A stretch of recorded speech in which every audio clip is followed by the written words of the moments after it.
¿Qué tal? ¿Me escuchan ahora o no? Sí, hola profe, buenas Sí, tardes. sí, se escucha, profe. ¿Qué tal? ¿Cómo les va? Ahí, pasados por agua. Se largó, ¿no? Pareciera. Está llovinando desde hoy. No, sí, pero digo, ya ahora está lloviendo en serio, parece, aparentemente. Sí, tenés Eh, todo el pelo mojado, Ernest. Sí, ¿sabés que sí? Se vio la gorra, por eso, la cofia. Eh, Siempre el humor.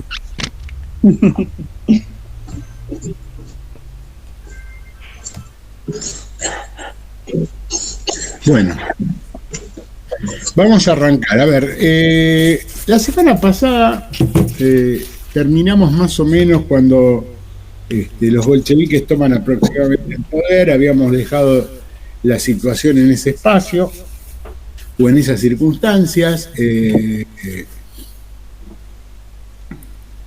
A partir de la toma del poder por los bolcheviques, se va a producir una serie de procesos interesantes. Digo, hay diversísimas, una diversidad de lecturas acerca de la revolución bolchevique que, que obviamente tienen bastante arraigo en los hechos que sucedieron, pero que básicamente están atravesadas por la mirada desde la cual se realiza, se observa, se trata de contar la revolución bolchevique. Digo, hay infinidad de lecturas. No quiero evitar ese debate. Al contrario, me parece interesante que lo podamos sostener. Lo que quiero plantear básicamente en un primer momento es más o menos cómo uno puede ir contando los hechos y después a partir de la narración de los hechos tratar de pensar cuáles son las interpretaciones posibles. Nosotros dijimos la vez pasada que aproximadamente fines de octubre según el calendario justiniano, 7 de noviembre según el calendario gregoriano o occidental, los bolcheviques toman el poder en San Petersburgo. Una vez que se toma el poder en San Petersburgo, rápidamente el Soviet de San Petersburgo, entre comillas, que supuestamente era el responsable de esa toma del poder, o su comité militar, para ser más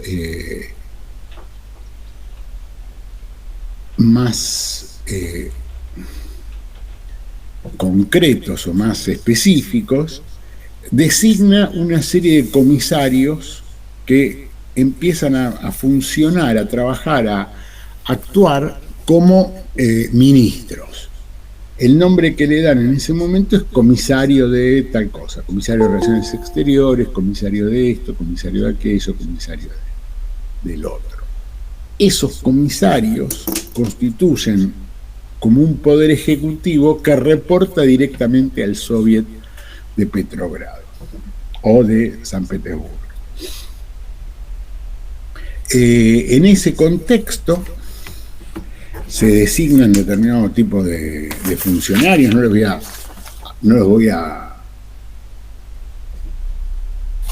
llenar con quién fue ministro de tal cosa, la verdad que es poco importante, es algo, algunos casos bastante significativos, y queda a cargo como presidente del Consejo de Comisarios, como coordinador del Consejo de Comisarios, queda a cargo de esta función Lenin. Las actividades más centrales que se designan son las relaciones exteriores y el ejército están bajo la órbita de Trotsky, conserva las dos posiciones, y después hay diversos cargos en diferentes dirigentes del partido.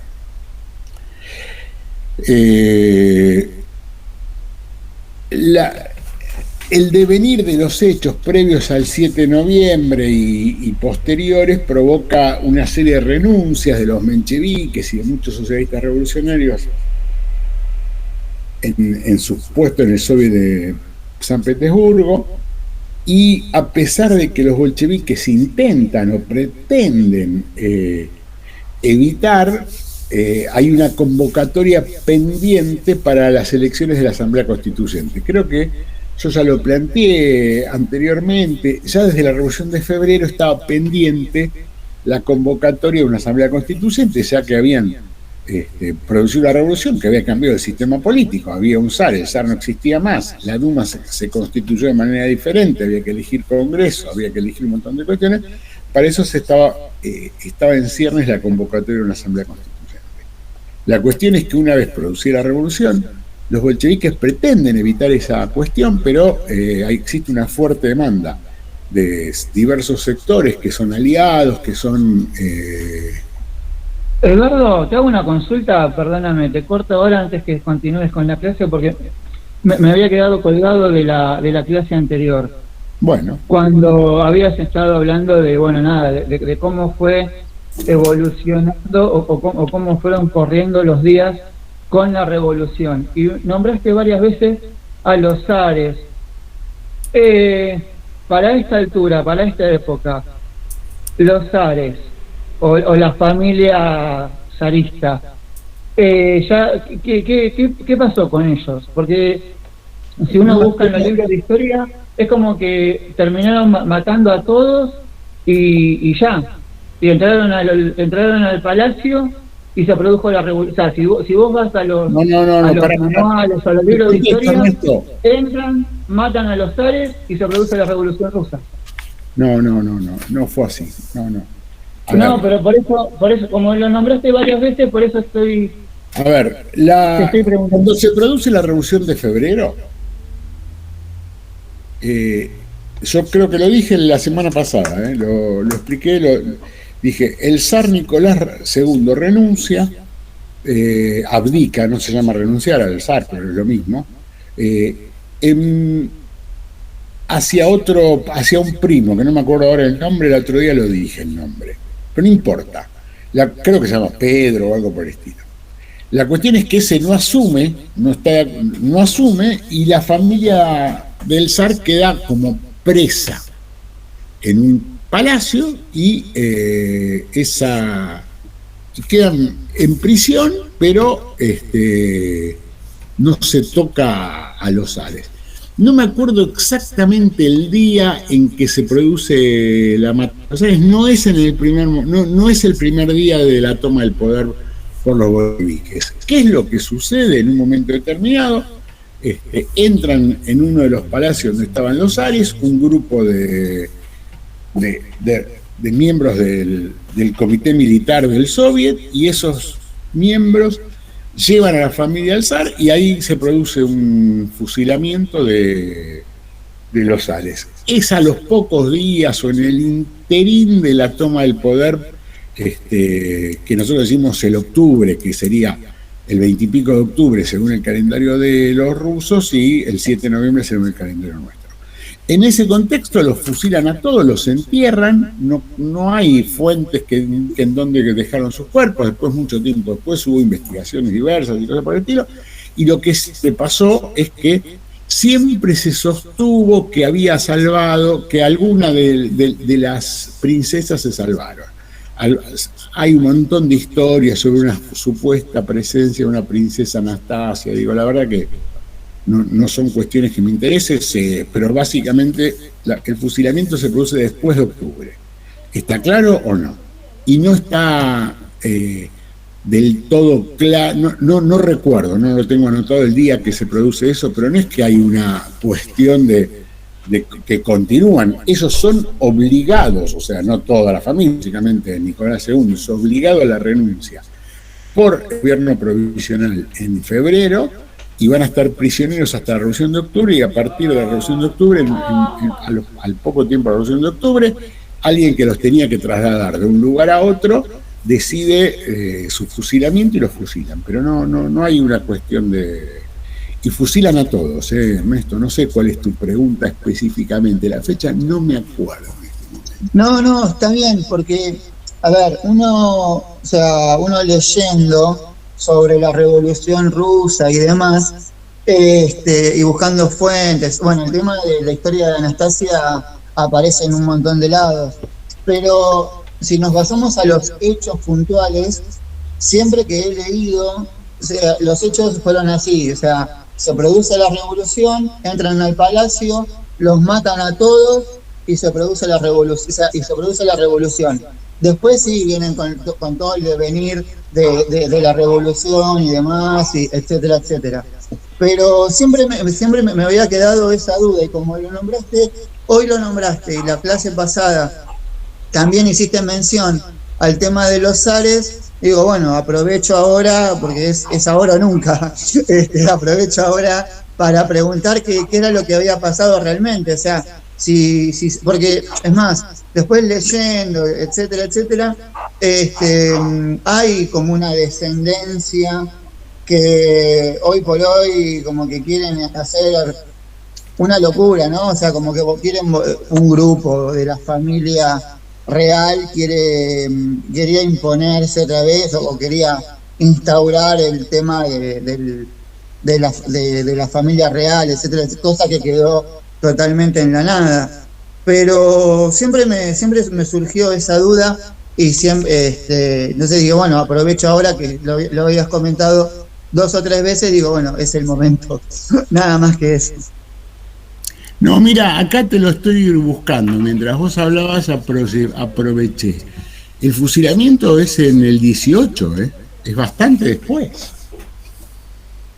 Junio o julio del 18, no es inmediatamente.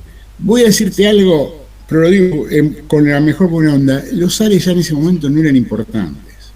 O sea, existe una importancia simbólica, sí, tiene que ver con lo que vamos a ver ahora, que tiene que ver con la guerra contra los blancos. Pero el zar abdica en febrero, Ernesto, así que no es algo significativo.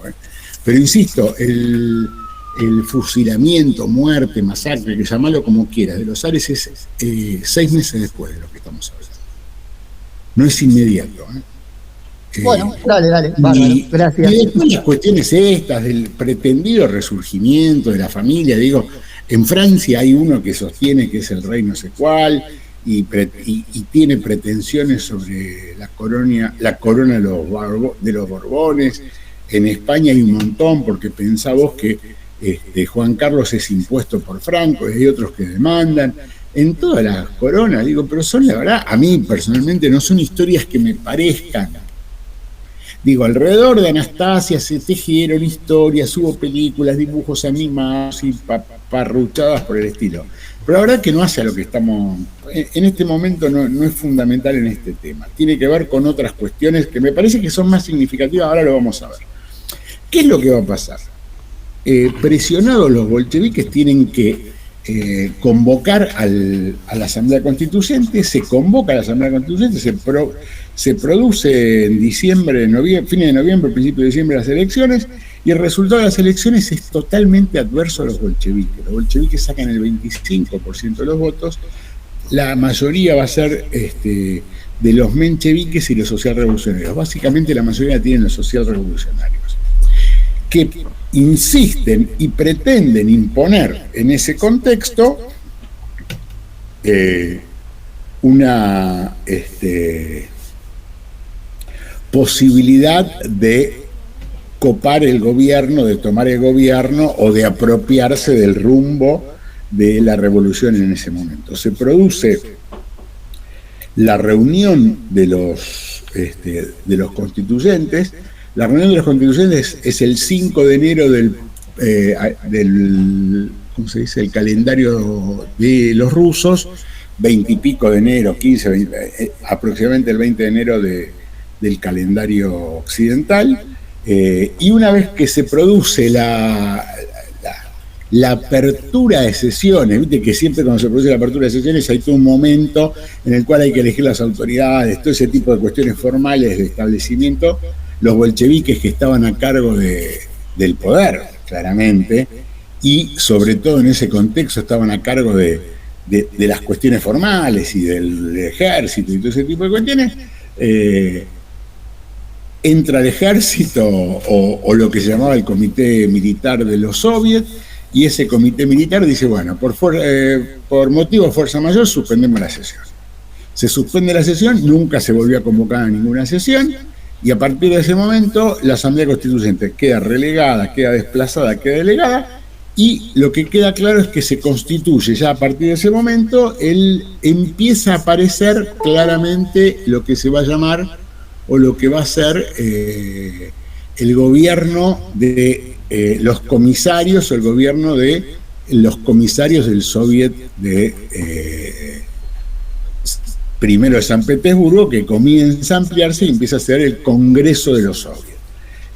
Este devenir va a tener determinado tipo de procesos que lo vamos a ir viendo parcialmente en los próximos años. ¿Qué es lo que sucede inmediatamente? Inmediatamente lo que sucede es el poder, cuando hablamos del poder nos referimos al poder ejecutivo, está claramente en manos de un gobierno encabezado por Lenin y integrado por diversos comisarios políticos, la apoyatura es el Soviet en un primer momento, que empieza siendo el Soviet de San Petersburgo y después continúa en lo que se llama el Congreso de los Soviets, y el control sobre los soviets es muy férreo de parte de los bolcheviques. Los bolcheviques mantienen un importante control, poder, llámenlo como quieran, con respecto al tema del soviet, y esta va a ser la forma en que se va a gobernar. Y además se empiezan a tomar ya medidas políticas desde el gobierno de los comisarios del Soviet de San Petersburgo. ¿Cuáles son las medidas políticas? A ver si las podemos resumir o plantear o explicar, por lo menos las principales. Las primeras medidas son, ¿se acuerdan que hemos hablado? Es una declaratoria. Chicos, es complicado cómo trabajan.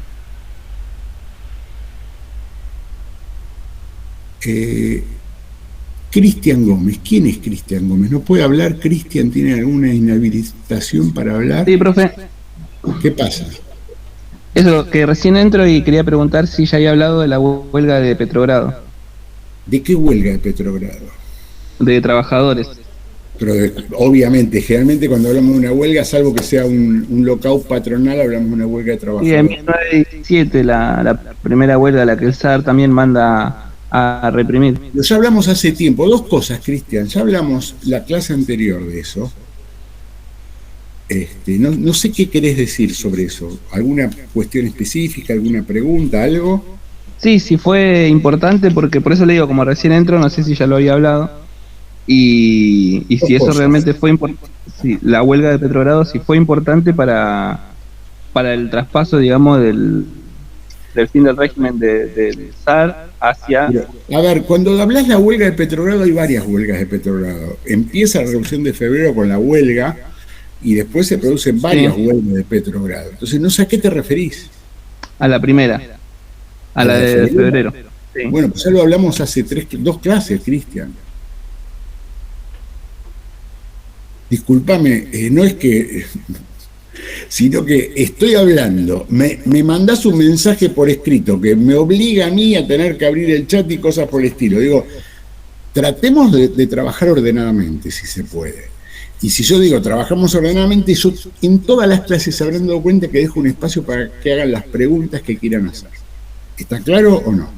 Pero si vamos interrumpiendo digo, estoy hablando de diciembre, enero del 17, enero del 18, y vos me haces una pregunta de un año antes. ¿Se entiende lo que estoy diciendo o no? Es complicado.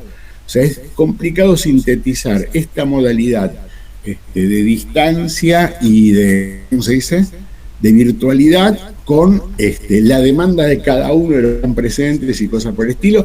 Y digo, si me haces una pregunta, hacémela, si me doy cuenta no tengo que abrir pantallas y cerrar y ese tipo de cosas. ¿Está claro, Cristian, o no? Pero al final dejo un espacio y vos me hacés la pregunta que quieras, no te hagas problema. Listo, No es listo, que- no, como recién llegaba, por eso está bien, ¿está bien? Bueno, pues, está muy bien. Vos solo te das la respuesta. Si recién llegás, esperá a que haya un break y en ese momento intervenís. No cortes lo que estamos hablando. ¿Se entiende lo que estoy diciendo o no? Digo, una cuestión general y de respeto colectivo, nada más que eso. Bueno, a ver, ¿cuáles son las primeras medidas que toma la revolución, el gobierno de los comisarios del Soviet? La primera medida que toma, dos medidas fundamentales o tres, como las quieran ordenar. La primera medida es una paz sin anexiones ni reparaciones. ¿Qué quiere decir una paz sin anexiones ni reparaciones? Ubíquense, estamos hablando de noviembre del 17, no estamos hablando cuando se produce la paz en el hemisferio occidental, estamos hablando de la paz en el año 17. Entonces, ¿qué es lo que plantean ellos en ese momento? Claramente lo que plantean es un armisticio de parte de ellos incondicional, se llama.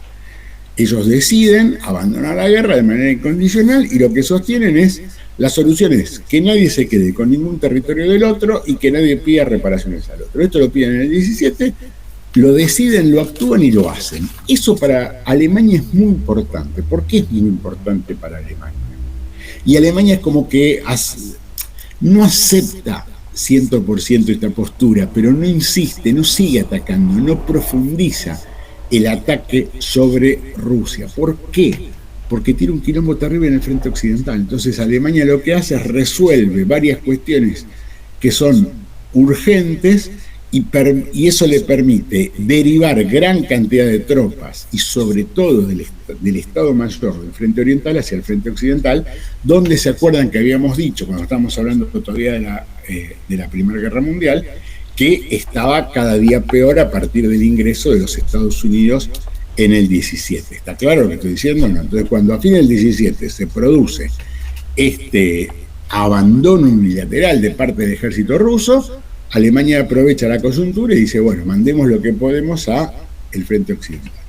Esto va a continuar y hacia marzo del año siguiente se va a firmar lo que se llama la Paz de Brest-Litov. ¿Qué es la Paz de Brest-Litov? Es un acuerdo que van a firmar el nuevo gobierno de los bolcheviques o de los soviets, llámenlo como quieran, con las potencias centrales, que eran en el caso básicamente Alemania, Austria y la naciente Polonia, que ya empieza a participar de este tipo de discusiones, y lo que van a hacer es la firma de un tratado de paz que se llama la Paz de Brest-Litov. Ante este intento de declarar la paz o de firmar la paz en Brest-Litov, dentro del comité central del partido bolchevique hay diferentes opciones. Lenin está total y absolutamente a favor de la firma de la paz bajo cualquier condición, o sea, no es cualquier condición tampoco, pero digo, son condiciones no muy favorables a los rusos, y Trotsky sostiene que no hay que firmar ningún tipo de paz. Esto lleva a un debate brutal en el seno del partido bolchevique y en el seno de lo que se llama el comité central del partido bolchevique, donde Trotsky defiende férreamente esta postura. Esto está guardado porque hay una profusa documentación de este tipo de debates, hay copias taquigráficas y cosas por el estilo, están los debates guardados. ¿Y cuáles son las posiciones? ¿Alguien tiene idea de cuáles son por qué uno quiere y por qué el otro no? ¿Alguien conoce algo sobre esto, sí o no?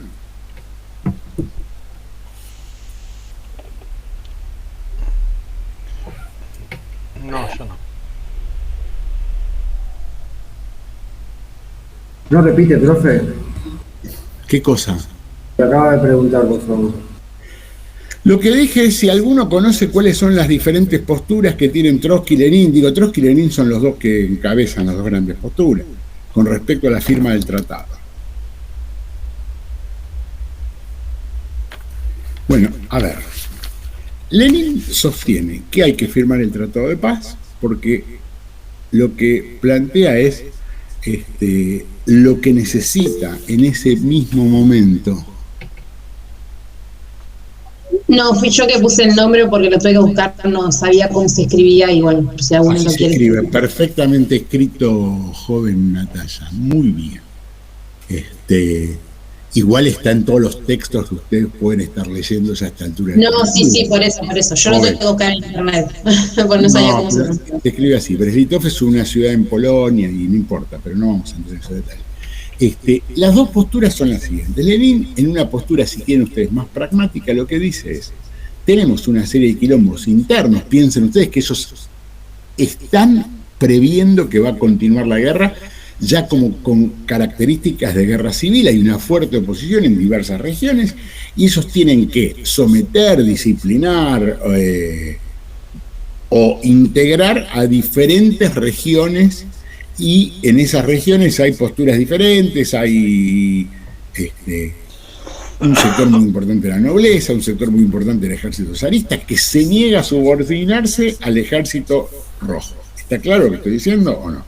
Entonces, en ese contexto, hay un sector, que es el sector de Lenin, que dice: miren, muchachos, tenemos que resolver nuestro problema, que es estabilizar la revolución de alguna manera, y la condición necesaria para estabilizar la revolución de alguna manera es firmar una paz bajo las condiciones que nos impongan, siempre y cuando no sean humillantes. ¿Cuáles son las condiciones que les impone Alemania en ese contexto? El abandono de toda Escandinavia. Saben ustedes que Finlandia y gran parte de Escandinavia está bajo el poder de los zares. Eso queda. O sea, lo que van a ver rápidamente, no sé, los mensajes que mandan, desconozco cuál es la explicación, pero voy a dejar de mirarlos porque se me complica. ¿Alguien tiene algún problema con el diseño? ¿No escucha, no me ve o algo por el estilo y necesita que corrija algo? Hable ahora o calle hasta que terminemos este evento. Digo, pregunto porque hay varios que me están escribiendo no sé qué, si lo puedo convertir en mosaico. No lo puedo, no sé qué miércoles toqué y no lo puedo convertir en mosaico, pero mientras yo puedo seguir dando clases. Veo algunas caripelas que me siguen, son poquitas en este momento, solamente Natalia y el joven Ferrari. Ahora volvió Ernesto, pero digo, yo con uno o dos que están vivos porque se mueven o respiran o hacen una sonrisa cada tanto, estoy satisfecho, no necesito más, les juro, no lo estoy echando, Ernesto, al contrario, es un placer, pero digo, yo necesito sentir que hay alguien que me está mirando, nada más, pero digo, ni siquiera... Profe, yo a veces apago la cámara porque así tengo mejor señal wifi, porque cuando pongo el video se ve que consume más datos y no se entrecorta mucho. Chiques, entiendo todos los problemas, o sea, no se hagan problema. Bueno. Yo generalmente pido uno o dos, por lo menos, para tener con quién boludear un cacho, porque si no me siento como abandonado y como loco malo, pero nada más que por eso. Bueno, las dos posturas son la de Lenin, que parece una postura, si quieren, más pragmática, que sostiene, firmamos la paz y ocupémonos de consolidar la revolución que acabamos de hacer, y ¿cuál es el costo para Rusia en ese momento? Seguimos hablando de Rusia, no estamos hablando de la Unión Soviética. La pérdida de Finlandia, la pérdida de toda una franja de países bálticos, que serían los que están alrededor, que son Moldavia y todos esos lugares. Polonia, que se acuerdan que habíamos visto que está en los puntos de Woodrow Wilson y va a estar en los tratados de paz. Polonia se constituye en un nuevo estado autónomo e independiente. No es que nunca lo fue, es que eran algunos reinados, estaba el rey de Cracovia, digo, en diferentes momentos y en diferentes circunstancias, Polonia tuvo diversas formas de estatalidad. Lo que se constituye a partir del Tratado de Brest-Litov, por reconocimiento ya Rusia firma, Polonia se constituye en un país autónomo, independiente, y no hay reclamaciones de parte de Rusia con respecto a algunos de esos territorios. Y otras regiones del sur que son como declaradas estados independientes. ¿Se entiende? O sea, es como que se hace un cordón sanitario. Si miran, agarran desde el Báltico hacia el sur un cordón de estados autónomos que establecen como si fuese la posibilidad de un cordón que no permita la expansión de la revolución bolchevique. Esta sería básicamente la postura del imperio alemán. Seguimos hablando en el 17 todavía del imperio alemán. La postura de Trotsky es: no firmemos nada, dejemos latente esta situación, porque es lo mejor que nosotros podemos hacer para que los comunistas alemanes tengan pendiente, puedan realizar o tengan latente la posibilidad de pensar en nuestro posible apoyo ante la revolución en Alemania. ¿Se entiende lo que estoy diciendo? La mayor aspiración de los principales dirigentes bolcheviques en esas circunstancias era que se extienda la revolución. Ellos eran en ese momento, y creo que era el espíritu de casi todo el partido bolchevique, muchos van cambiando en esas circunstancias y en esas condiciones, es pensar que la revolución se va a expandir y que esa expansión de la revolución va a permitir un fortalecimiento de la propia revolución rusa. ¿Está claro o no? Entonces ese fortalecimiento tiene que ver con que la revolución se dé en diferentes lugares. El lugar modelo, el lugar, la máxima aspiración es que la revolución estalle en Alemania, porque Alemania significaba para el desarrollo de la revolución rusa ferrocarril, telégrafo, tecnología, industria, y un faro en Europa Occidental, y además un partido importante. Ellos aspiran sobre todo en ese momento a la expansión en Alemania. Lenin, en una postura más pragmática, prefiere firmar el Tratado de Paz. Trotsky está en contra, sostiene, vota en contra, se pronuncia, mociona en contra, todo en contra. Lenin, en un momento determinado, agarra y dice: bueno, vaya y fírmelo usted. Y lo firma Trotsky, a pesar de estar totalmente en contra. ¿Quedó claro un punto fin de la guerra o la postura con respecto al fin de la guerra? ¿Cuáles son las principales medidas políticas y económicas? Les pido algo. Yo ahora voy a nombrar 2 o 3 posturas con respecto al campo y a las industrias. Ninguna de las cosas que se tomó era definitiva y va a durar 10, 15 años. Piensen ustedes en un problema que a mí me parece que es fundamental. Estamos hablando de una revolución, y la revolución es una moneda al aire. ¿Entienden lo que quiere decir una moneda al aire? La revolución puede triunfar o puede ser derrotada. La revolución puede tomar un camino hacia tal lugar, puede tomar rumbos complicados y diversos, puede avanzar y retroceder. Digo, es lo que va pasando. Entonces, las medidas que va a decidir en noviembre del año 17 es un decreto que plantea la expropiación de las tierras de los terratenientes y el reparto entre los campesinos. Hasta acá, lo único que vemos es expropiación de tierras y reparto entre los campesinos. ¿Cuántas tierras para cada uno? ¿En qué condiciones reparto? Digo, esto no está definido. ¿Está claro lo que estoy diciendo o no? La otra cuestión importante es que se produce la expropiación de la banca, la nacionalización del comercio exterior y la nacionalización, la nacionalización de las industrias y de todas las empresas, bajo control de los trabajadores en ese primer momento. ¿Está claro o no? Entonces, todas esas medidas se toman en noviembre, diciembre del año 17. Repito, expropiación de las tierras y reparto entre el campesinado, expropiación de las empresas y de los bancos, bajo control de los trabajadores. ¿Qué control? ¿Cómo era el control? Y eso va a ser el punto de debate a partir de ese momento, el punto de lucha, el punto de conflicto y ese tipo de cosas. El último...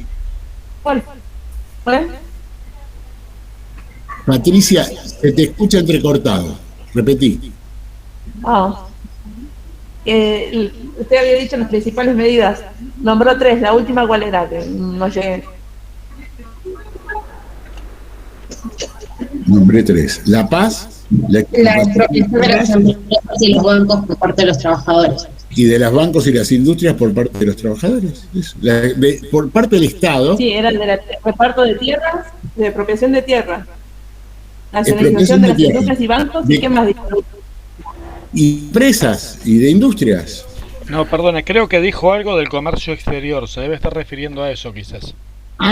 Pero eso es una cuestión que es control estatal del comercio exterior, o sea, nacionaliza el comercio exterior. Hay una cuestión, Patricia, no sé si te referís a eso específicamente, le contesto porque Sí, está bien. eso. Ok, gracias. Bueno, la nacionalización del comercio exterior quiere decir que al haber, es como una medida que está de más, porque si las empresas son estatales y la banca es estatal, el comercio exterior está de hecho bajo ese control, pero es como que hay un organismo del Estado que maneja el ingreso y el egreso de exportaciones e importaciones. Eso es la nacionalización del comercio exterior.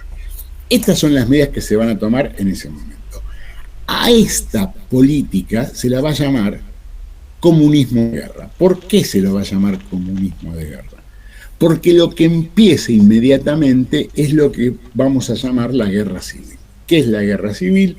Es el enfrentamiento entre el poder de los soviets, que va a desarrollarse en los próximos 3 años, y la resistencia de diversos sectores de la nobleza, regiones que tienen algún tipo de divergencia, gran parte del clero y algunos sectores importantes de las burguesías rusas, apoyados por las potencias exteriores, no por Alemania fundamentalmente, sino por Inglaterra, por Francia, por Estados Unidos y por Japón. Acuérdense que con Alemania ellos llegan a un tratado y lo cumplen ambas partes. ¿Está claro lo que estoy diciendo o no? Y Alemania tiene los suficientes quilombos a partir del año 18 para tener que apoyar una guerra externa. Entonces, ¿qué va a pasar? La guerra que se va a abrir, que se llama la guerra civil, va a tener en un primer momento el enfrentamiento entre lo que se llama la Rusia roja o el ejército rojo y la Rusia blanca, que son los rusos que defienden o que pretenden defender la Rusia anterior, la Rusia zarista, la Rusia capitalista y ese tipo de cuestiones. Insisto, el ejército rojo a partir de ese momento va a estar bajo el control y el mando de León Trotsky. Esa va a ser principalmente una de las grandes acciones de Trotsky, lo que lo llevan a ser un tipo muy prestigioso, famoso en ese momento, y además muy criticado porque es el que hace todos los atropellos y cosas por el estilo. Se lo acusan obviamente a Trotsky. No sé si vieron, había una miniserie muy mala en Netflix de Trotsky, no sé si la llegaron a ver. No era mala, yo creo que no soporté el primer capítulo, más allá de mi afecto y simpatía y amor por Trotsky en algunas cuestiones, sobre todo literarias. Era una paparruchada total. Trotsky era, lo único que le importaba a Trotsky era la campera de cuero y las chicas que subían al tren blindado, una cosa, no sé, usted la vio, dijo Leila, o hizo un gesto de haberla visto, ¿no? Estoy cada día más boludo, yo pensé que la había visto. Y se ríe afirmando que estoy cada día más boludo. Está bien, gracias Leila, No, está muy bien lo suyo, No dije eso. No dije eso. Su gestualidad lo sugirió, pero no importa. No. Bueno, nadie la vio. Digo, es muy mala. Digo, esto no quiere decir que no la vean, pero es malísima. Igual, digo, fundada en algunas cuestiones sobre una épica que se constituye a partir de Trotsky en ese tren blindado, ¿no? O sea, existe esa épica, la épica, digo, de que Trotsky tenía un caballo blanco en un vagón, entonces cuando bajaba en un caballo blanco, todo ese tipo de estupideces, pero bueno. en general, digo, si después era un hombre fatal con las mujeres, no estoy hablando de problemas de género ni nada por el estilo, no me hagan acusaciones que van a terminar en un comité de género en contra del profesor. Digo, si además de dirigir el Ejército Rojo, manejar las relaciones exteriores, escribir, debatir, pelearse con todo el mundo, tenía tiempo por otras cosas, digo, sería admirable desde mi humilde punto de vista, porque es medio un delirio en esas condiciones y como estaban esos tipos, poder sostener ese tipo de vidurria. Pero bueno, la serie plantea básicamente eso. Y no importa, digo, porque también la de Catalina la Grande, no sé si era la miniserie de Catalina, también tiene ese planteo, ¿no? Que Catalina, ¿cómo se llama? Tenía que tener mucho chamullo, me imagino, porque era bastante fiero el pobre Trotsky. Tiene su... Digo, son esas personas... Primero, voy a decir algo, Alexis. Siempre hay un roto para un descosido. Digo, si no, muchos nos hubiésemos muerto vírgenes, con todo respeto lo digo. Primera cuestión. Segunda cuestión. La estética de principio del siglo XX era diferente a la actual, yo qué sé.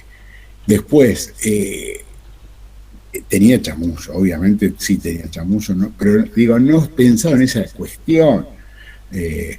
Igual si vos ves la miniserie, tiene todo un look así, todo vestido de pantalón de cuero, campera de cuero, digo, pero digo, yo qué sé, no.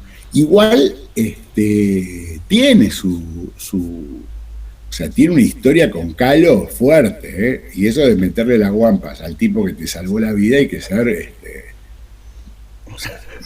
bastante. No, digo, piensen ustedes que Frida Kahlo y Andrés Rivera son los tipos que convencen a Cárdenas de que lo reciba en México. Rivera era como uno de los grandes muralistas mexicanos, muy amigo del presidente Cárdenas. Frida Kahlo era una figura fundamental de la cultura mexicana de los años 30 y esos le piden para que poder entrar, digo, le dan su casa. Y después hay toda una historia medio de amor entre Frida Kahlo, entre Frida Kahlo y Trotsky la belleza era una cuestión diferente a nuestros parámetros estéticos. Y voy a decir algo, no debe haber sido una relación ni aburrida, ni tonta, ni mucho menos. Digo, son dos personalidades de la puta madre. Lo digo en serio, no lo creo, o sea, me parece mucho más interesante Frida Kahlo con su estética que, no sé, cualquier modelito. Digo, a mí me interesa más, que discúlpenme, no sé ustedes, pero digo, no es una cuestión exclusivamente visual. Bueno, volviendo, la cuestión es que las medidas del comunismo de guerra están sostenidas alrededor de esas medidas que yo acabo de nombrar. O sea, la expropiación, el reparto de tierras, el control sobre las industrias y las empresas y la finalización de la guerra. Una aclaración, creo que había sido Patricia la que había hecho, Patricia o Leila, sobre el comercio exterior. Chicos, tampoco había mucho comercio exterior porque en ese momento la verdad que la situación de Rusia no daba ni para comprar ni para vender absolutamente nada. Hay una fuerte crisis económica, hay una inflación brutal en ese periodo y hay debates terribles con respecto a qué hay que hacer y cómo hay que poner a funcionar una economía bajo el mando de los trabajadores. ¿Por qué? Porque es la primera vez que va a suceder. Y en un mundo capitalista es complicado pensar este tipo de transformaciones. Yo estaba mirando algunos textos preparando la clase de hoy, tomando notas sobre algunas cuestiones. Algunos dicen, la inflación se disparó del 18 al 21. Pero es un chiste. Digo, porque la inflación, como estaba pensada en ese momento, tenía que ver con cuestiones de emisión monetaria efectuadas por el Banco Central, y el Banco Central ruso estaba destruido. Entonces, se habían afectado gran parte de las reservas del Banco Central, y lo que quedaba era utilizado con fines de sostener las compras necesarias para sostener la guerra. ¿De qué estamos hablando cuando hablamos de inflación? ¿Está claro lo que estoy diciendo o no? La economía va a sufrir una profunda crisis en este contexto de comunismo de guerra. ¿Por qué? Porque los bolcheviques van a tener que soportar el final de una guerra y el curso de otra guerra continua. Esto es más o menos como la pandemia sobre la pandemia. No sé si se entiende. Cuando uno piensa, uno dice, bueno, pero tomaron el poder en el año 17, fin del 17, principio del 18. Pero vos venías a fin del 17, principio del 18, 4 años de guerra, de la Primera Guerra Mundial. Y tenés después años de guerra civil. ¿Se entiende lo que estoy diciendo? Entonces dicen, no, pero bueno, pero es otro gobierno. Tenés razón, es otro gobierno, pero en condiciones bastante complicadas y circunstancias muy, muy particulares, e insisto, en el contexto de una revolución y de una guerra. Mientras suceden esas cosas, hay diversos aspectos que van a producir profundas transformaciones en lo que es Rusia. Primera cuestión, va a haber una ministra que no va a ser directamente la ministra de la mujer. Acá no quiero meterme en discusiones porque me acuerdo siempre, yo tengo un amigo muy trosco, y que está tiempo peleándose con las feministas en Twitter y en todas las redes sociales, pero es como si fuese la causa de su vida es la pelea con el feminismo, porque sostiene que las feministas desvían, según él, el conflicto principal, que es la lucha de clases con respecto a la lucha de los géneros y cosas por el estilo. Acá hay un tema que es muy interesante, que es el tema que aparece la primer mujer en el seno de un gobierno a cargo de los problemas fundamentalmente de la mujer y de la paridad de géneros y cosas por el estilo, que se llama Kollontai. Kollontai se escribe, para alguna de las chicas que tiene, se escribe Kollontai con K. Y que es muy interesante la gestión de esta, es una ministra de un cargo que ahora no recuerdo exactamente el nombre que tenía, pero es la que va a desarrollar determinado tipo de cuestiones bastante importantes. ¿Por qué digo que es muy interesante el rol de Kollontai? Porque Kollontai va, primero, rápidamente, una de las primeras medidas que se van a establecer a partir del gobierno de los comisarios del pueblo es el matrimonio civil, el divorcio y el aborto.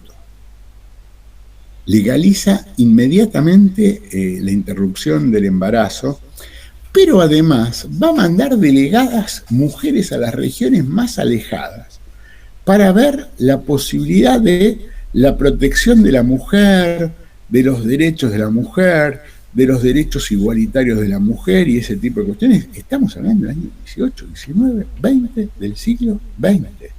El rol de Kollontai es terrible. Digo, desde el punto de vista de lo avanzado, estamos hablando hace 100 años exactamente, jóvenes. Y es muy interesante. Ella plantea el tema de la representación femenina en todos los órganos del Estado y de la administración. Insisto, 1920, es una locura, muy interesante. Otra cuestión muy importante de ese periodo es el rol que va a tener un personaje que se llama Lunacharsky en el tema educativo. Piensen ustedes que se calcula que antes de la revolución solamente un 50% de los niños entre 8 y 12 años tenían acceso a alguna forma de alfabetización o escolaridad.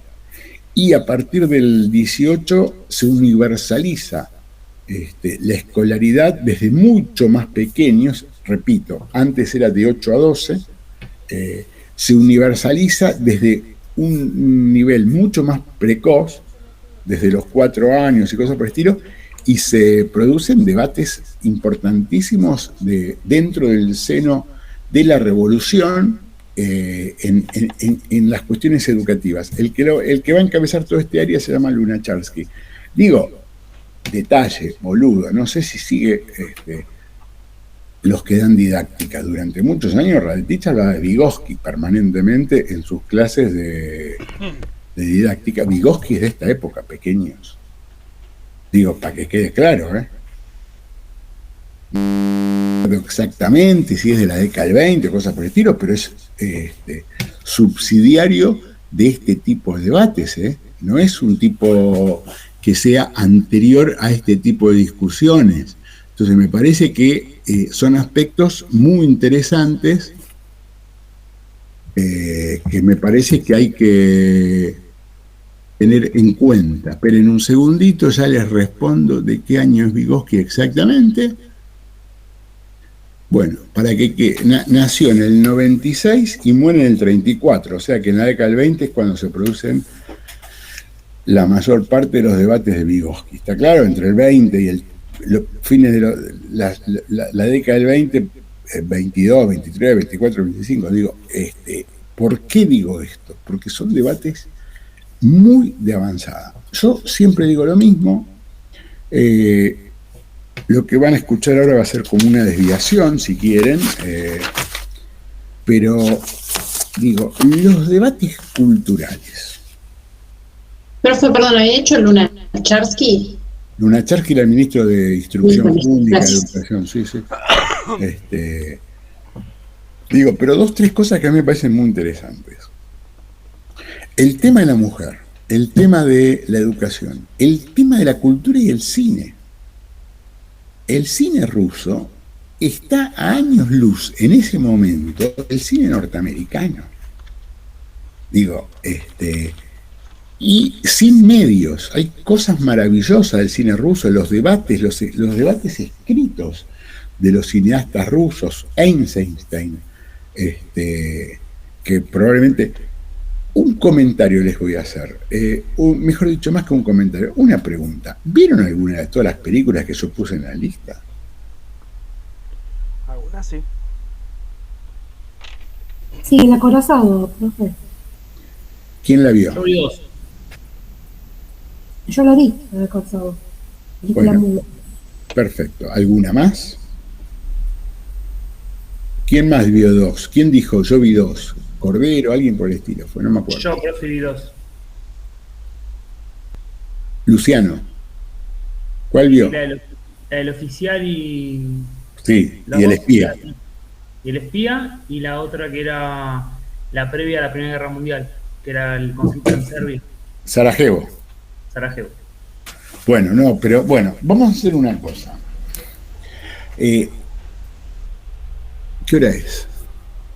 5 minutos y seguimos después, hagamos como si no es un recreo lo que yo voy a hacer ahora, pero digo, voy a dedicar 5 minutos a alguna cuestión organizativa. Primera cuestión, deberíamos empezar a pensar en el primer parcial. Yo tengo una idea, porque no sé cuándo terminan las clases, pero terminarán en 20 días, un mes como mucho, no sé qué fecha termina el primer cuatrimestre. ¿Ustedes tienen idea o no?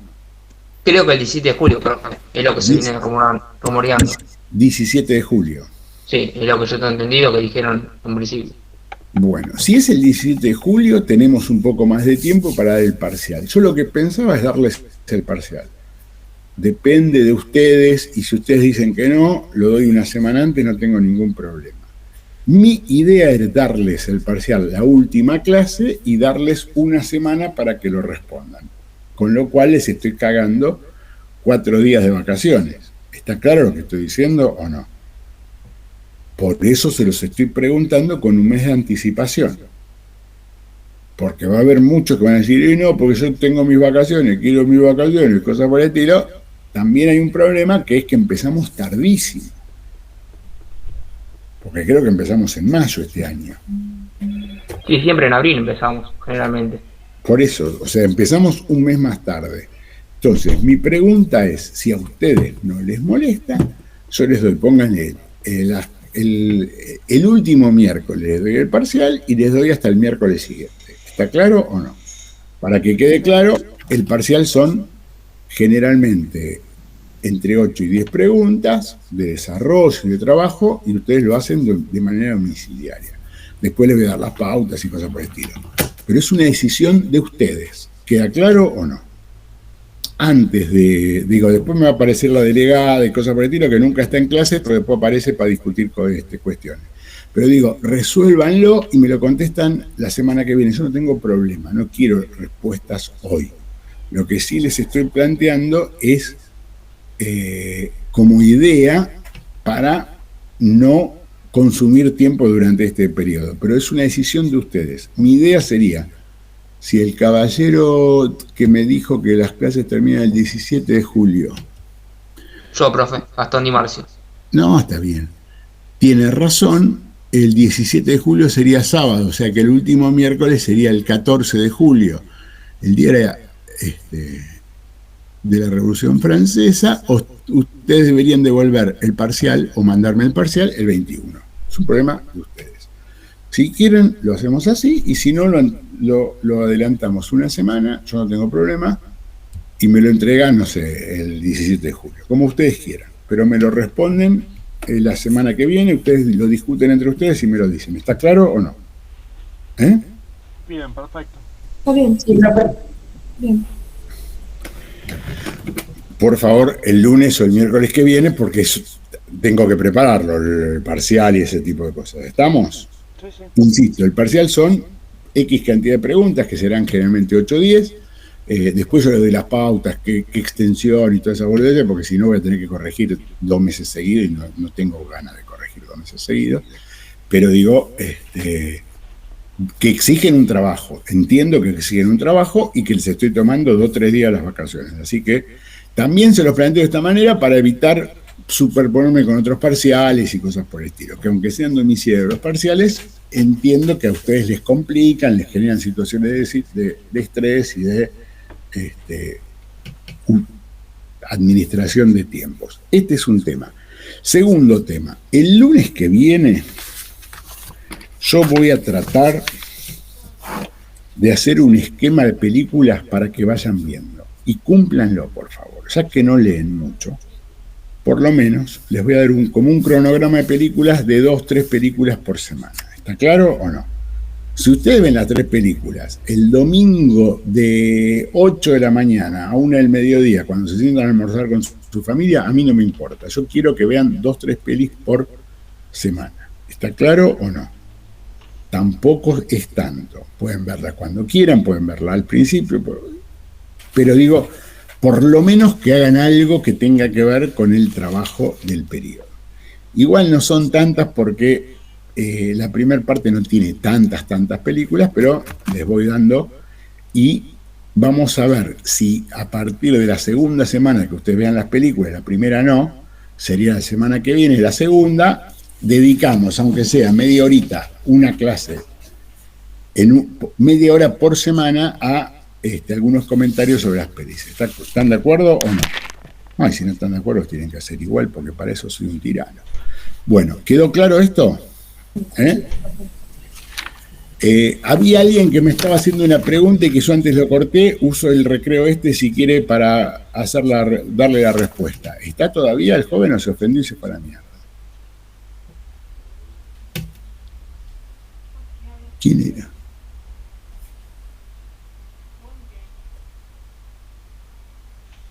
Esto es maravilloso. Bueno, aprovecho este momento maravilloso de esto para tomar lista.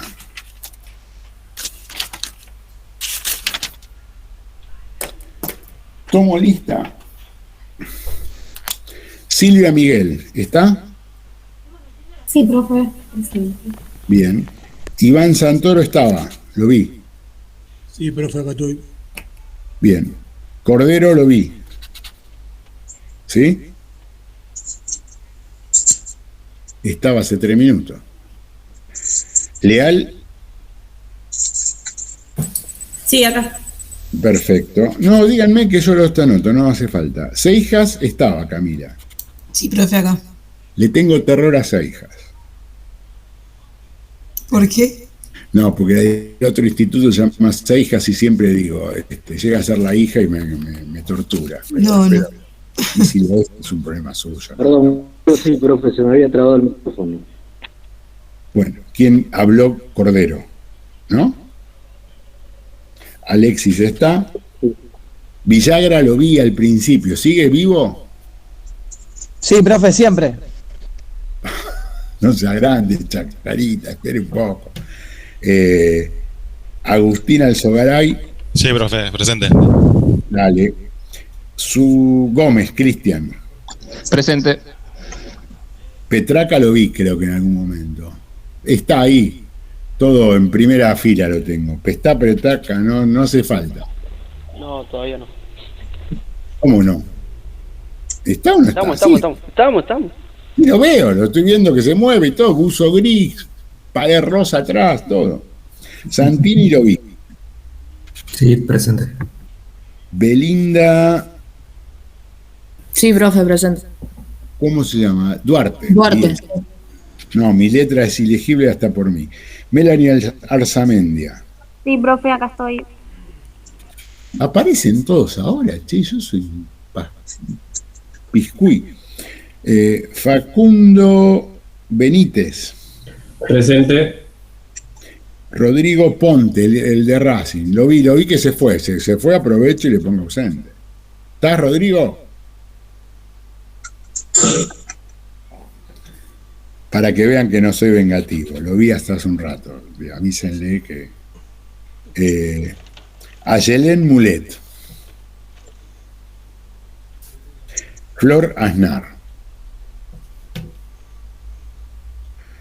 Nicolás Castaña. No lo veo.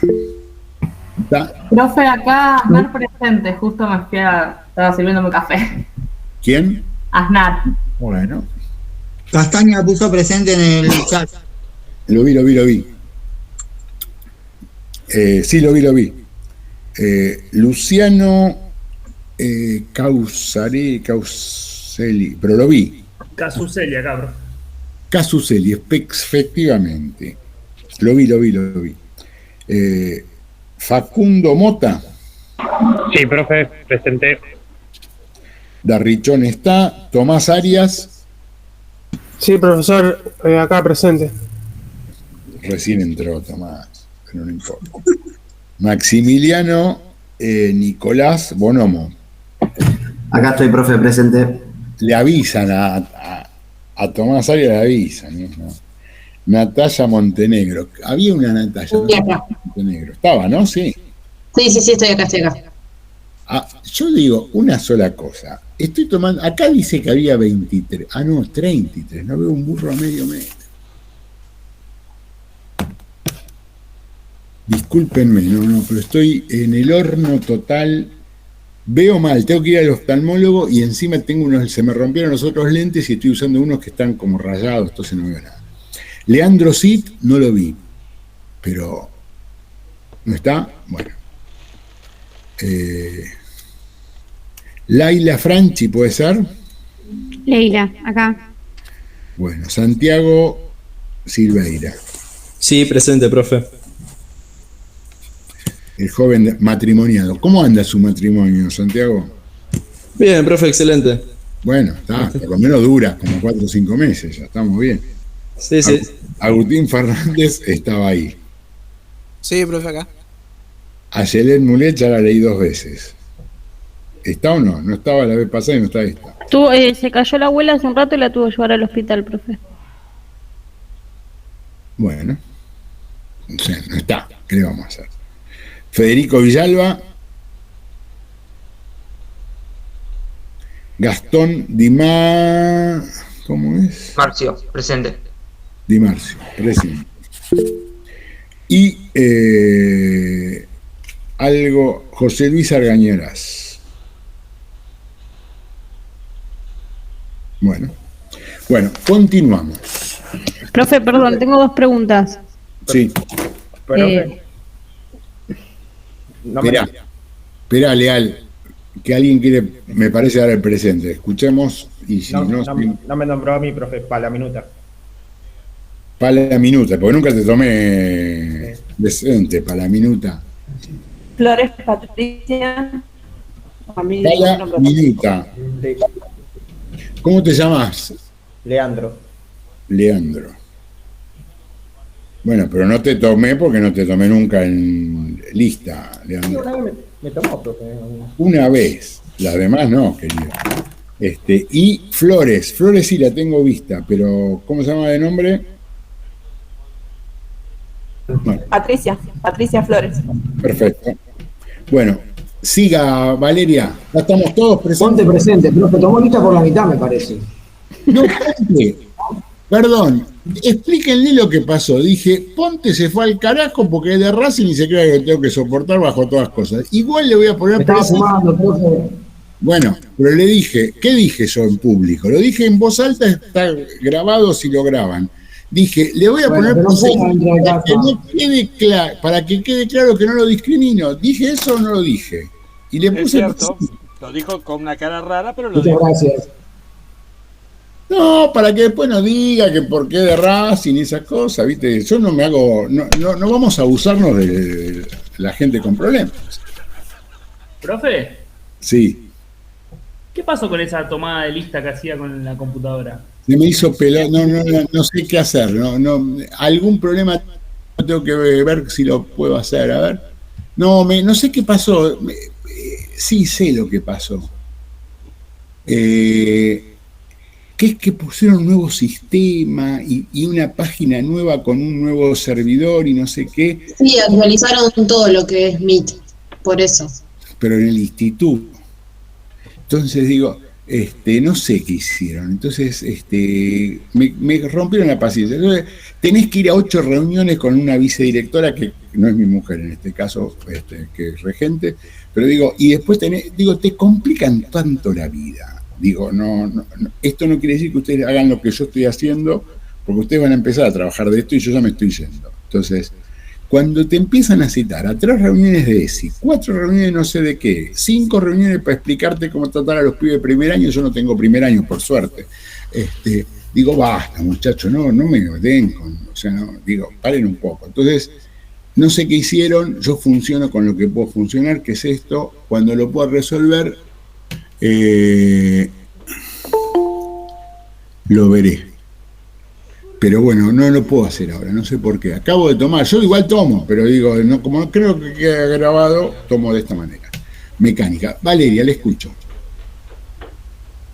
Bueno, con respecto al examen, por ahí para después decidirnos, o entre nosotros, ¿es individual o es grupal? El próximo que me pregunte por algo grupal, lo fusilo. Bueno, ok. Y la otra... La evaluación para mí es individual. Digo, es individual, que sea individual. Voy a decir algo. Yo muchas veces cuando tomo final le digo vengan 3 y les tomo los 3 juntos. Pero a cada uno le estoy tomando yo, ¿se entiende? O sea, es... No, está bien, para ver el tiempo, o sea, para ver cómo... Porque ahí no depende el tiempo de uno, la opinión que va a dar, ya sabiendo que es individual, bueno. Totalmente individual. Ok. Y la otra pregunta que no tiene nada que ver, pero... la postura de Lenin entonces es consolidar la revolución y de Trotsky extender la revolución. No, Trotsky, yo no creo en ese momento que Lenin y Trotsky uno diga extendamos y otro diga consolidamos. No. Digo, son diferentes formas de hacer lo mismo. Uno cree que hay que fortalecer lo que tiene para después salir y el otro dice, no le demos bola, no. Lo que dice Trotsky es que él no piensa que puede salir a extender la revolución si está defendiendo los trapos en los diversos campos de batalla, Valeria. Está diciendo, ni firmemos la paz, no le demos bola, ignorémoslo, porque eso va a ser bueno para los trabajadores alemanes, por eso nada más. ¿Está claro lo que estoy diciendo? Después, a ver, tu pregunta es interesante por otra cosa, y no te estoy... chupando las medias como hacen ustedes conmigo. Digo, ¿por qué es interesante? Porque empieza, ¿se acuerdan que al principio de la clase yo dije, el problema son las lecturas sobre la revolución? Digo, para que quede claro, ¿qué quería decir yo con eso? Digo, hay tipos que dicen que la revolución bolchevique fue un golpe de Estado, y nada más que un golpe de Estado. ¿Está claro lo que estoy diciendo o no? Hablan de la explicación puchista, y dicen, hubo un golpe de Estado, y ese golpe de Estado instaló una dictadura. Digo, vos vas a cualquier librería del centro y podés encontrar 47 historias de la Revolución Rusa con esa postura. Que es una postura... que tiene cierto sustento igual. Debatible, pero lo tiene un poco. Mirá, yo hoy estuve pensando, yo escucho una radio todo el día, no importa, y hay una chica que habla sobre cuestiones internacionales y cosas por el estilo, muy progre la joven, la chica, ¿no? La señorita, es mucho más grande que usted, pero... Y a mí me preocupa una cosa, que siempre les preocupa los derechos humanos en Nicaragua, pero nunca les preocupa los derechos humanos en Israel.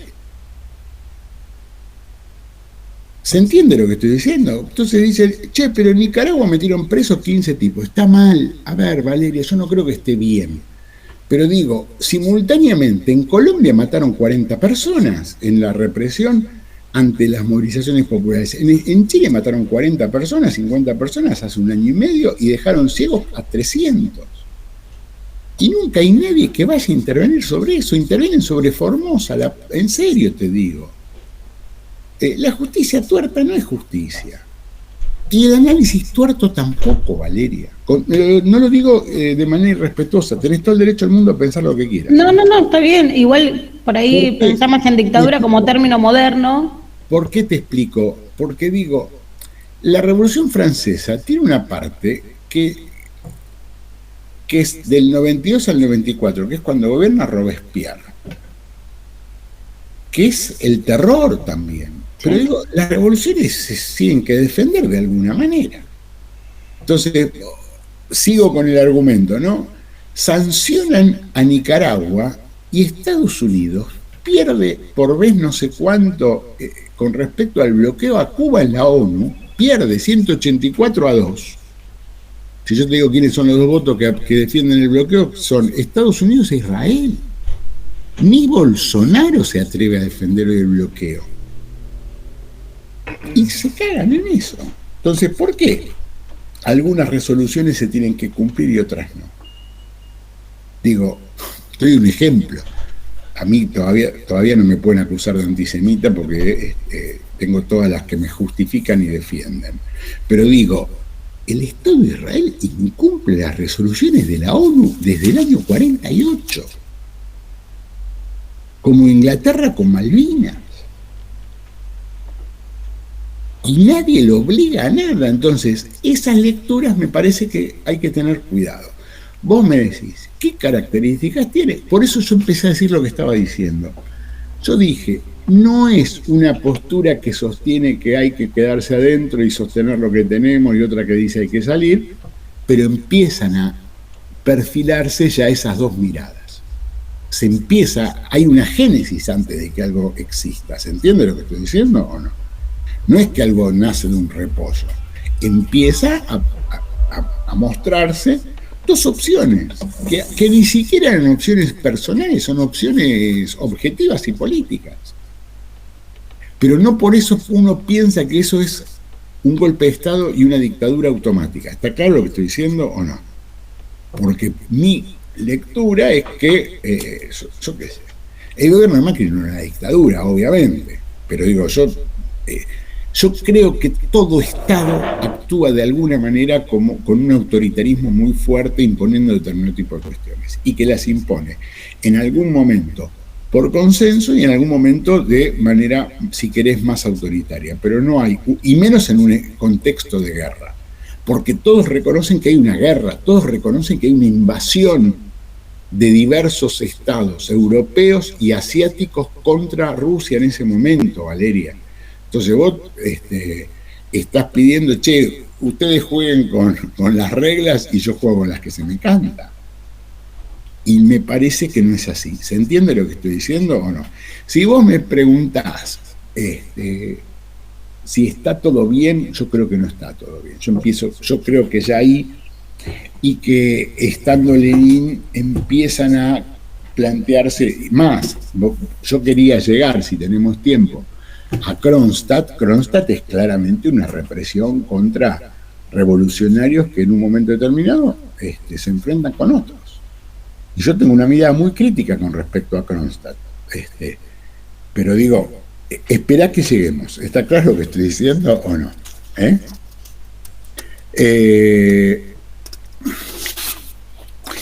Y otra cosa que a mí me parece muy importante, que es que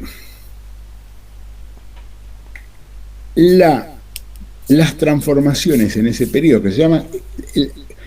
En cualquier libro de historia van a encontrar que ese periodo, que es 18-21, se habla del comunismo de guerra. ¿A qué se llama comunismo de guerra? A esta cuestión de estatización muy fuerte de las industrias y del comercio exterior. Expropiación de la tierra a los terratenientes y reparto entre los campesinos. También fuertes requisas a los campesinos para poder alimentar a las ciudades. Porque ahí también había otro problema, que los campesinos que se habían quedado con las tierras por un decreto del poder revolucionario después utilizan los beneficios en beneficio propio. Entonces vos te quedás con las tierras a partir de una medida de la revolución y después boicoteás a la revolución. ¿Se entiende lo que estoy diciendo o no? Entonces eso provocó en un estado de guerra y 7 años ya de guerra, 5, 6, 7 años de guerra continua, provoca requisas y fuertes requisas de parte del Ejército Rojo con respecto a las acumulaciones particulares y privadas que hacían muchos campesinos en un contexto de hambre. ¿Está claro lo que estoy diciendo o no? Acabo de defender ese tipo de requisas y ahora me van a decir que si gobierno yo le saco la tierra, las vacas a los ganaderos. Sí, lo haría, no se haga ningún problema. Por eso, por suerte, no gobierno yo. Pero este es el contexto, ¿está claro o no? La guerra esa, rápidamente, a partir del 18-19, cuando ya se firman los tratados de paz de Versalles y los tratados de paz conexos a Versalles, las potencias europeas abandonan a los rusos blancos, que además estaban perdiendo por muerte. Y el Estado ruso se empieza a consolidar y hacia el año 2021 empieza ya una cuestión de reorganización del Estado, ya constituye lo que sería la Unión de Repúblicas Socialistas Soviéticas, que se va a constituir en el 21-22 y que ya integra otro tipo de estructuras. ¿Está claro hasta acá más o menos o no? A partir de esto también hay que pensar otro problema, que es el problema de las nacionalidades. Hay un gran quilombo con respecto a las nacionalidades. Yo antes les dije que les iba a hacer la lista de películas. Si pueden, vean Reds. Se los dije un par de veces. Me mira con cara, no sé qué, Alexis. Pero... No entendí el nombre de la película, perdón. Reds, rojos, Reds. Es una película de Warren Beatty y esta mujer tan linda que no me acuerdo ahora cómo se llama, que está vieja igual. Una película muy triste, profe. ¿Hay una película con un final feliz? Son películas tristes. Reds yo la vi. Es una película de amor, se puede decir. Dicen que Warren Beatty usó para cagarle a su chica Woody Allen, pero ¿cómo se llama esta? Diane Keaton. Sí, no sé. Primero, Silvia. Sí, en un contexto de guerra, yo lo sé. Usted me dice si hay alguna película feliz, y yo qué sé. Pixar tiene varias, pero yo doy historia del siglo XX. ¿Qué quiere que le haga? No sé qué pretende. Si quiere, cambiamos la historia. No, mueren chicos jóvenes, después no sé, muy triste. ¿Mueren chicos jóvenes? ¿Por qué? No entiendo. Ya me la spoileaste. No, o sea, te voy a decir algo. Voy a decir algo, Yo creo que hay muchas películas tristes. Primero, todas las películas terminan con que alguien se muere porque la vida termina así. Silvia, ¿qué quiere que le diga? Le aviso, yo me voy a morir y todos los que están presentes también en algún momento. Entonces digo, estas cosas se sorprende Alexis. Sí, Alexis, los Reyes Magos no existen, son los padres. Discúlpeme que se lo diga. Qué lindo mensaje antes de Madariaga, profe, gracias. ¿Por? No, que no vamos a morir todos. Pero digo, no es un problema un mensaje o no mensaje, es ser serio. Pero digo... Son de las pocas certidumbres que tenemos, ¿no, profe? Es la única, efectivamente. Pero digo, lo que quiero decir es que es una película, a mí me parece una película realmente bella. No se enojen por lo que voy a decir. Hay una escena de ellos dos en Moscú, haciendo el amor con la Internacional de fondo, que yo me parece de lo más bella que yo he visto en el cine. Mire que la película la vi hace casi 40 años y no me puedo olvidar de esa escena siquiera. Después la volví a ver un par de veces. Pero digo, ¿a usted le parece fea o triste? A mí me parece una película de una belleza absoluta. Vos ves dos yanquis en el medio de la Revolución Rusa.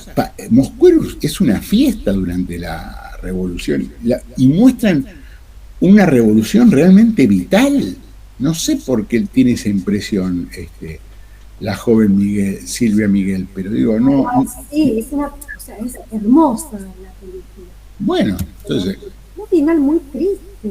Y sí, se muere. ¿Qué quiere que pase? Se muere, se enfermó y se murió, pero es una película biográfica. ¿Qué quiere que diga? No, al final no se murió. Sí. Queremos. Bueno, entonces digo,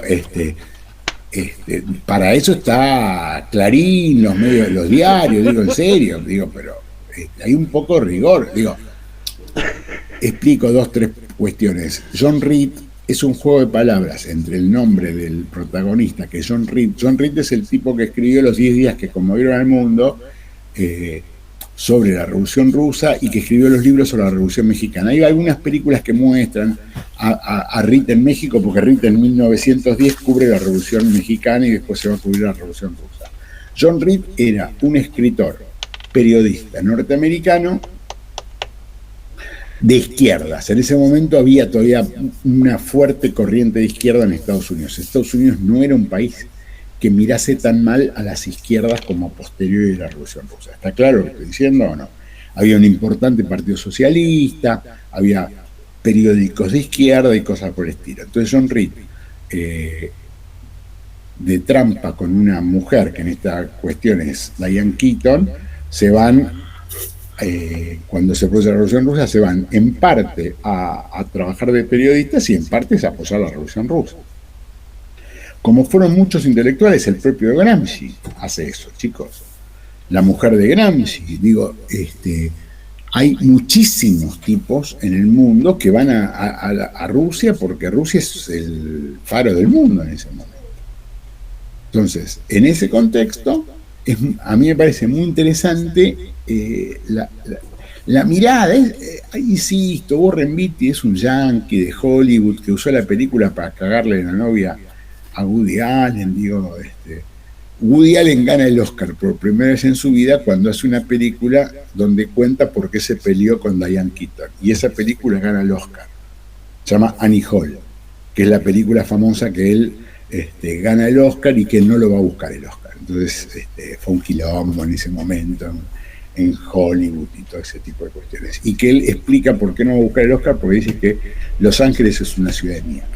Entonces se pasa la película hablando mal de el que le cagó la mujer y de Los Ángeles. O sea, está hablando mal de la industria cinematográfica. Muy graciosa la película. Es probablemente el mejor humor de Woody Allen. Y estoy hablando hace muchos años, antes de que lo acusan de pedófilo, antes de la Mia Farrow, antes de absolutamente todo eso. Entonces, a mí me parece una linda película, pero digo, respeto todas las posturas. Lo que tiene interesante es que también se ven los quilombos de las nacionalidades, que va a ser otro de los problemas muy interesantes de la Revolución Rusa. ¿Por qué? Porque Rusia era un país multiétnico con diversas nacionalidades, y va a haber diferentes posturas con respecto a qué hay que hacer con cada una de ellas.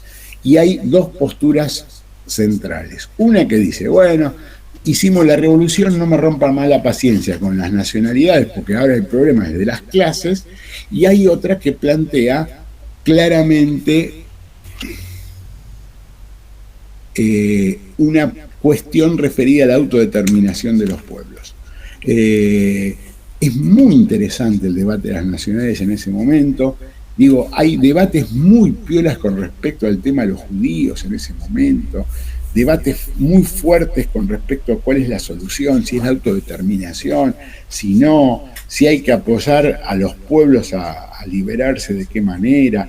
Insisto, Rusia es un país con un espectro diverso, profundamente diverso con respecto a este tipo de cuestiones, y en este tema Stalin tiene una postura muy importante desde un principio, ¿eh? Porque Stalin en un momento está a cargo de ese tema, el del tema de las nacionalidades, y tiene una postura bastante centralista con respecto a este tema. Pero digo, me parece que es uno de los tantos debates muy interesantes que se van a dar durante ese periodo. ¿Qué es lo que va a pasar en los próximos años? En el año 18, en uno de los tantos atentados que se hacen en contra de Lenin, Lenin lo balea una dirigente anarquista, y Lenin va a quedar el resto de su vida ya con 2 o 3 balazos dentro del cuerpo, uno en la cabeza, uno en el pecho y uno en el cuello y cosas por el estilo, y eso va a provocar un fuerte debilitamiento físico de Lenin, que va a vivir sus próximos años con gravísimos problemas de salud. Cuando digo gravísimos problemas de salud, Lenin es un tipo que tiene, voy a decir una boludez, un tipo que tenía alta presión, además de todo, imagínense en ese contexto. Venía al médico. ¿Pero cuántos años vivió con la bala, incluso la de la cabeza? Porque 4 más, 5 más, hasta el 24, muere en enero del 24. No me acuerdo si la bala en la cabeza la sostuvo o no, se la sacan o no, pero va a tener un largo periodo posterior de 5 años más, donde en esos 4 o 5 años, el atentado es en el 18, la compañera, la militante anarquista que lo atenta en contra de él, después termina muy mal en la cárcel, la meten presa, la reprimen, termina en una situación de mierda, la verdad, ciega, una cosa horrible. Había estado ya presa mucho tiempo antes. ¿Puedo decir una boludez, profe? Sí. Si yo digo tantas, ¿por qué no va a poder decir una usted? Puede ser que por esos años supuestamente Stalin era como su protector o algo así, o intentó protegerlo, le dio albergue en su casa o algo así. ¿A quién? A Lenin. No. Entonces, ¿qué cosa le dijo? No, Stalin era un tipo menor en la Unión Soviética en ese momento. No. O sea, era un miembro de la dirección del Partido Comunista, un tipo que casualmente él viene de una república no rusa. O sea, él es georgiano. ¿Qué? ¿No era de Georgia él? Sí, georgiano. De Georgia. Ujambili se llama, así que es una nacionalidad bastante. Y hoy es un estado independiente, Georgia. Sí, pero él está él ya estaba en el Comité Central del Partido Comunista, es un dirigente del Partido Comunista, no demasiado importante, no demasiado, no es la primera línea. Si ustedes me preguntan en los primeros años si era del top 10, no. Y se los cuento claramente, antes que él hay un montón, yo nombré a varios en la clase de hoy, pero digo, Lenin, Trotsky, Kamenev, Zinoviev, Bukharin, que después va a ser un aliado de Stalin y después lo va a matar, Berezinski, que va a estar a cargo de la Checa desde un primer momento, Lunacharsky, Kollontai, hay un montón de dirigentes muy importantes. Si vos me decís dentro de los 30, 40, 50 dirigentes importantes del Partido Comunista, es probable, pero a ver, trato de responderle, Iván, porque me parece que tiene que ver con una duda, con una cuestión. Stalin es un tipo muy vinculado al aparato organizativo del Partido Comunista. Es un tipo que se queda en Rusia durante los años de la represión, no tiene que emigrar, que él mantiene lo que se llama el aparato del Partido Comunista, y que en un momento determinado, creo que, no me acuerdo si 21 o 22, lo nombran secretario del Partido Comunista, que en ese momento parecía un cargo no menor, hiper menor. No era un cargo significativo, pero que él va a aprovechar ese cargo como secretario del Partido Comunista para acumular mucha fuerza y mucho poder. Voy a decir algo a favor de las posturas así de Valeria. No, la estoy jodiendo, Valeria, no. Profesor, disculpe. ¿Usted tuvo la oportunidad de ver en Netflix el año pasado la serie de Trotsky? Expliqué hace un rato que vi el primer capítulo, al final, y que me agarró un ataque de pegarme un balazo en la entrepierna. Ok, a Stalin lo hacen ahí como un patotero de Lenin, es como... Insisto, no es no llegué a ver esa parte, vi el primer capítulo y ya no me gustó. Pero no es esa la imagen. Yo a ver, yo no creo. Dos cosas. Primero, estaba tratando de explicar algo, déjenme terminar el concepto y después lo seguimos. Pero, primero, Stalin es un tipo, evidentemente no tan lúcido, iluminado, como intelectual, como podía ser Lenin, podía ser Trotsky, podían ser otros dirigentes, Bukharin mismo, era un tipo realmente brillante. Kollontai, que era una dirigente muy importante. De Lunacharsky, o sea, hay un montón de figuras muy importantes y muy... no es esa la característica de Stalin. Tampoco creo que haya sido un patotero. Digo, no me parece. Me parece que era un tipo más bien más vinculado al proceso de organización, tipo que es organizador, y que actúa políticamente mucho más hábilmente que Trotsky. Mientras Trotsky, ya vamos a llegar a ese momento, pero digo, como decía un amigo mío, no era tan amigo mío, que capaz que ustedes lo leyeron con Madariaga, Sidicaro. En una época Madariaga lo tenía en la bibliografía, Ricardo Sidicaro. Sidicaro decía, ¿cómo podés defender a un tipo que cuando tiene que disputar la sucesión del principal dirigente de la principal revolución del siglo XX, se va a cazar patos? No era un ambicioso del poder. ¿Se entiende lo que estoy diciendo o no? O sea, cuando Lenin ya estaba muy mal y cosas por el estilo, Trotsky estaba muy afectado también en su salud. Piensen que son tipos que en ese momento vivían en una situación de mierda, perseguidos, con intentos de asesinato, custodiados, ¿verdad? Entonces en un momento el tipo ya como con cierto nivel había terminado la guerra, ya se puede tomar un descanso y dice, me voy de vacaciones, me voy a tomar unos días.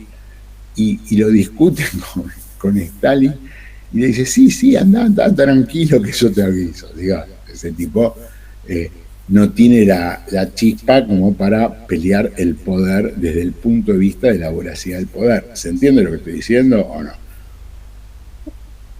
A mí me parece que a determinado nivel, si no tenés cierta chispa que te hace pelear por el poder y pisar a quien sea necesario en algunos momentos, no llegás a presidente, no hay forma. O sea, Macri no llega a ser presidente, aunque sea presidente por la derecha, si no tuviese avidez de poder. ¿Se entiende lo que estoy diciendo o no? Y a mí me parece que eso es lo que nunca tuvo Trotsky, avidez de poder.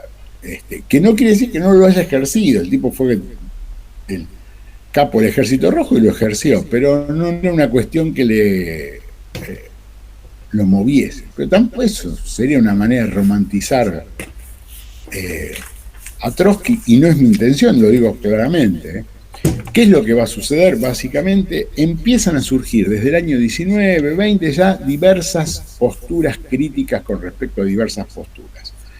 Una es una encabezada por la propia Kollontai. ¿Se acuerdan que habíamos hablado? Yo dije que fue la primer dirigente fuertemente feminista, que le había dado roles bastante importantes al tema de la mujer, representaciones femeninas en los diversos organismos del poder ruso y cosas por el estilo, la ley de aborto muy temprana, la ley del divorcio, la protección de la mujer, la participación de la mujer en las actividades partidarias y estatales, la igualdad de géneros. Bueno, Kollontai dirige desde muy temprano una corriente que se llama la oposición obrera, que empieza a plantear críticas a las miradas de Lenin con respecto a si está bien lo que están haciendo con respecto al tema agrario y cosas por el estilo, y una fuerte reivindicación. Hay otro debate, yo estoy planteando algunos debates. La clase que viene vamos a terminar con la revolución, con el periodo de la década del 20 en Rusia, y discutiremos o la clase que viene o la otra, una clase para que ustedes hagan las preguntas que se les cante. ¿Está claro lo que estoy diciendo o no? Pero como repasando, pero digo, me parece que hay un montón de problemáticas que yo he planteado hoy. He planteado el tema de la mujer, he planteado el tema de la educación, he planteado el tema de las nacionalidades. Hay un tema terrible acá, que es el tema de los sindicatos. Primero, un tema referido al tema del movimiento obrero, que Kollantay constituye a partir del 19-20 un sector que se llama la oposición obrera, que va a generar determinado tipo de cuestiones con respecto a qué hacer con el tema de los trabajadores, cuál es el rol que les compete. Piensen ustedes que la mayor parte, la mayor y la mejor parte del movimiento obrero fue la primer línea durante la guerra y durante la revolución. Y estamos hablando de 6, 7, 8 años donde esos tipos dieron su vida. Entonces, no te quedan los grandes dirigentes obreros vivos, porque son los que ocupan los lugares más en el frente y son las primeras víctimas. Entonces, ahí tienen un problema, hay un problema importante. Y después hay un tema muy interesante que es el tema de los sindicatos, porque ahí hay una paradoja. ¿Qué hay que hacer con los sindicatos? ¿Permitir los sindicatos o no permitir los sindicatos? ¿Por qué? Porque las luchas de los sindicatos, ¿contra quién se producen?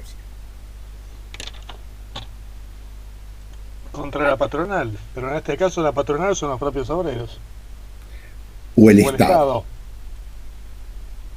Entonces, tenés una cuestión que es, si vos priorizás el derecho de los trabajadores organizados o algunas posturas como las que en ese momento tienen Trotsky y Lenin, ahí coinciden fuertemente, que es el Estado comunista o el Estado obrero no puede anteponer los intereses sindicales de una rama de la producción o de una rama de la sociedad con respecto a los del colectivo. ¿Se entiende lo que estoy diciendo o no?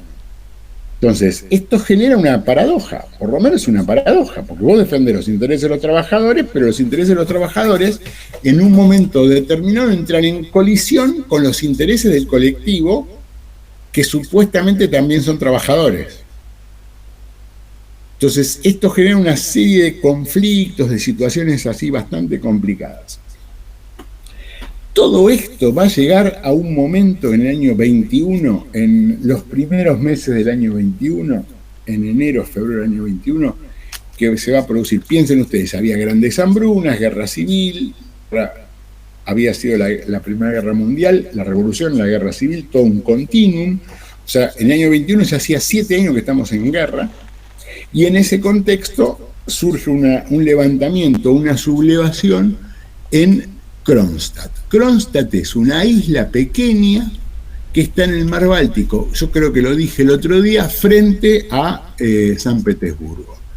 Está en Kronstadt, fundamentalmente en Kronstadt está la principal base naval de Rusia y tiene una larguísima tradición combativa Kronstadt. Kronstadt, Miguel que vio... vio, ¿qué película dijo que vio Silvia Miguel? ¿Octubre? No me acuerdo. El acorazado. Bueno, el acorazado Potemkin está en Kronstadt, básicamente. Y desde Kronstadt surgen varios momentos de la revolución. Por ejemplo, el acorazado Potemkin, la revolución del 5 tiene un origen también en Kronstadt.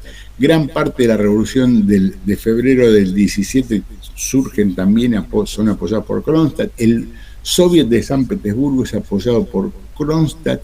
Y la toma del poder de octubre, noviembre del 17 tienen un gran peso la base naval de Kronstadt. El Aurora y todos esos barcos que participan y apoyan fuertemente a la revolución.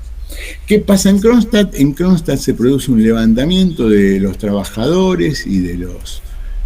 leo las propuestas que tienen los marinos de Kronstadt. Las leo rápido, si me dejan, se las leo. En vista de que los actuales soviets no expresan la voluntad de obreros y campesinos celebrar nuevas elecciones mediante voto secreto para la libertad de todos los obreros, para que en libertad todos los obreros y campesinos puedan realizar propaganda electoral en el periodo previo. O sea, lo que están planteando claramente es volver a elegir de manera, entre comillas, más democrática, si posible, las autoridades de los soviets. Cuestionan en el punto, si quieren, en la columna vertebral del poder. Dar libertad de expresión y prensa a los obreros y campesinos, a los anarquistas y a los partidos socialistas de izquierda.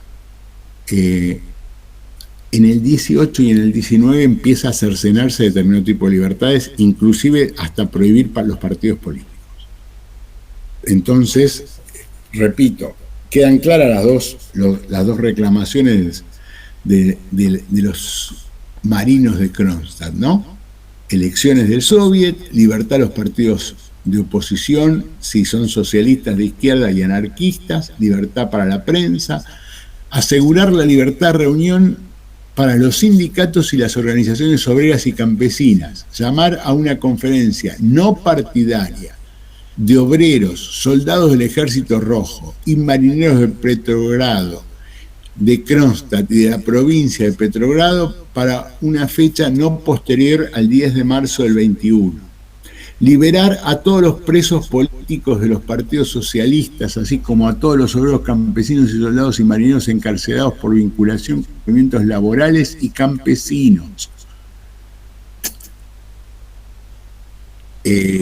Dos cosas. No sé si ven que hay una fuerte oposición, pero que ellos siempre se ubican dentro del campo de los partidos obreros y socialistas. Y mierda, ¿no? O sea, nunca piden la libertad de ningún blanco. Sigo. Elegir una comisión que revise los procesos de quienes permanecen en las prisiones. Abolir todos los departamentos políticos, porque ningún partido debe dársele privilegios especiales en la propagación de sus ideas y acordársele apoyo financiero al Estado para tales propósitos. En cambio, deben establecerse comisiones culturales, educacionales, elegidas localmente y financiadas por el Estado. Retirar de inmediato todos los destacamentos de la inspección caminera. Igualar las raciones de todos los trabajadores con excepción de los que trabajan tareas insalubres. Insisto, estamos en un contexto de hambruna. ¿Se acuerdan que yo había dicho antes que había un fuerte quilombo de suministros en las grandes ciudades?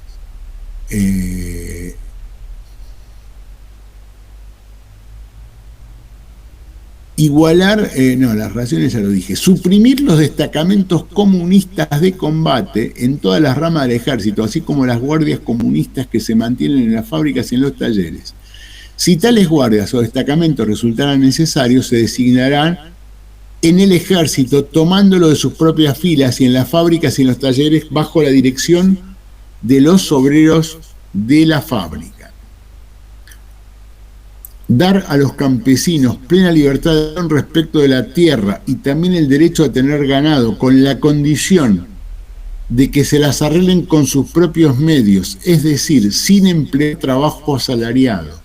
Requerir a todas las ramas del ejército, así como a nuestros camaradas los cadetes militares, que aprueben estas resoluciones. Pedir a la prensa amplia publicidad de todas estas resoluciones. Designar una oficina de control itinerante. Permitir la producción de los artesanos libres que utilicen su propio trabajo.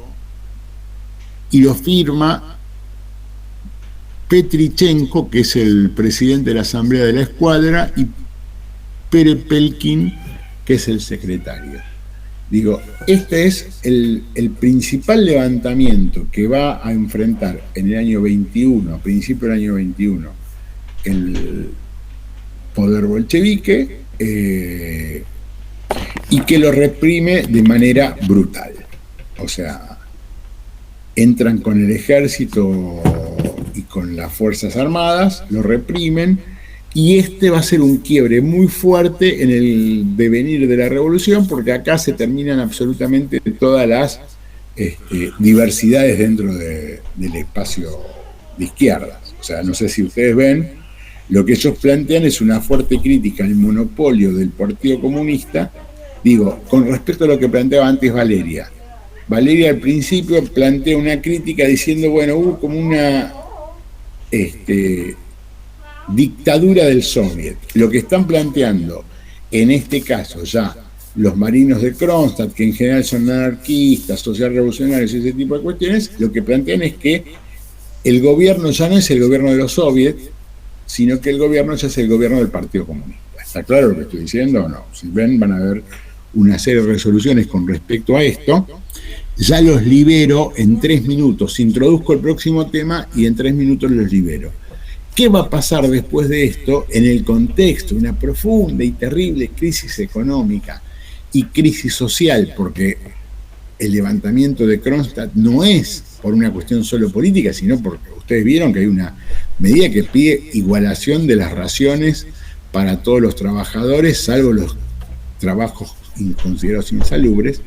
Esto muestra que hay una crisis profunda de suministros alimentarios y ese tipo de cuestiones. Cuando termina lo de Kronstadt, se lo reprime. Ya la forma de sostener el poder de parte de los bolcheviques es dar un giro copernicano en las políticas económicas. Y lo que van a plantear es lo que ellos llaman la nueva política económica. ¿Qué quiere decir la nueva política económica? Lo digo rápidamente y lo desarrollamos el lunes próximo. La nueva política económica, que en los textos se conoce como NEP, porque está traducido de esa manera, no NPE, sino NEP. La NEP es un momento en el cual, en vida de Lenin, y otra vez enfrenta fuertemente a Lenin con Trotsky. Lenin defiende fuertemente la NEP y Trotsky la critica fuertemente. Trotsky tiene otra postura con respecto a estas cuestiones. Lo que va a surgir a partir de la NEP es un planteo que van a hacer a partir de la dirección del partido bolchevique, es decir, bueno, permitamos que los campesinos crezcan económicamente. Hay una frase que dice campesinos enriquecidos, y que a partir de ese crecimiento haya más provisión de alimentos y más suministros para las grandes ciudades. ¿Qué dicen? Dicen, bueno, si ustedes aumentan la producción, nosotros permitimos que una parte de esa producción ustedes nos la vendan a nosotros, y una parte ustedes la tienen que proveer para que sirva de alimento para los trabajadores, pero otra parte, que después se va a discutir cuál es la proporción, ustedes la pueden vender en función de una política de mercado. O sea, pónganle, no estoy diciendo exactamente cómo son las situaciones, la mitad ustedes me la venden al precio que quiero yo, y la otra, o que desea el Estado, y la otra mitad ustedes la pueden vender en el mercado al precio que ustedes quieran. O sea, lo que hace es obligarlos de alguna manera a mejorar su producción para tener un importante margen de ganancia y de acumulación. Y les permite una posibilidad de acumulación sobre una parte de esa producción excedente. ¿Se entiende más o menos o no? Esto se va a producir de manera muy importante en el campo, o sea, es un fuerte incentivo a los campesinos, a los nuevos propietarios agrarios medianos y pequeños, y también se va a producir en un nivel bajo de la producción industrial y del comercio. O sea, se sostiene la nacionalización de las grandes fábricas, de los bancos, del crédito, de ese tipo de cuestiones, pero en los pequeños talleres se permite también una gestión, si quieren, un poco más de mercado. ¿Está claro esto o no? Esta nueva política económica va a generar un fuerte despegue económico, una mejora muy rápida de las condiciones económicas, y son los últimos años de Lenin. El lunes terminamos con esto y a ver si podemos llegar al final de la Revolución Rusa, que es que quiero terminar el 25, 26 y 27, así podemos darle un cierre a esto. Si puede, ¿qué quería decir?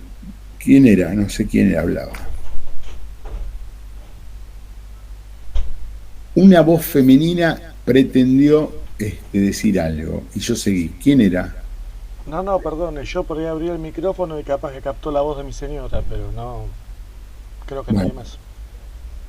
O sea, la señora de Ferrari también participa de la clase, no tenemos problema. Bueno, ¿Alguien más quiere hacer una pregunta? No.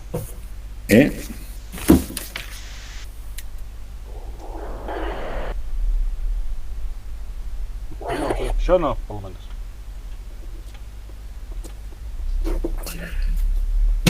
Vayan con Madariaga, al cual quieren más que a mí. No, profe. Ay, no se ponga Para celoso, nada. en serio. Sí, No, me profe, no pongo- diga eso, por favor. Yo, por algún motivo, siempre la última materia es la de Juan y no la mía, cosa que a mí me molesta mucho, porque todos se reciben con la materia de Juan y no con la mía, cuando debería ser al revés, porque esta es muchísimo más larga. Bueno, yo prometo recibirme con la suya. O sea que debería ser más hijo de puta yo, porque si se reciben con la peor... Pero eso es fácil, hay que cambiando la fecha se resuelve. ¿No? ¿Qué fecha? Si la dan Y una claro, en si- ganado y 6 meses después o 2 años después dan la de Juan. Bueno, los dejo, jóvenes. Tómense el tiempo que les corresponde, cuídense, cada vez falta menos. ¿Hay algún vacunado ya? Yo el viernes. Yo, profe. ¿El viernes? Yo también me vacuno el viernes. Ya estoy así. A mí ya me vacunaron por bien. A punto que le echaste los papeles Lo para mío- tener 20 años. Lo mío es un fracaso absoluto. No sé qué toqué, no sé qué pasó. Ha vuelto el mosaico justo cuando me estoy yendo de la clase. Muy bien. Espero que se cuiden, falta poco, no se hagan y traten de responder la semana que viene la pregunta que les hice con respecto al parcial y traten de ver si pueden.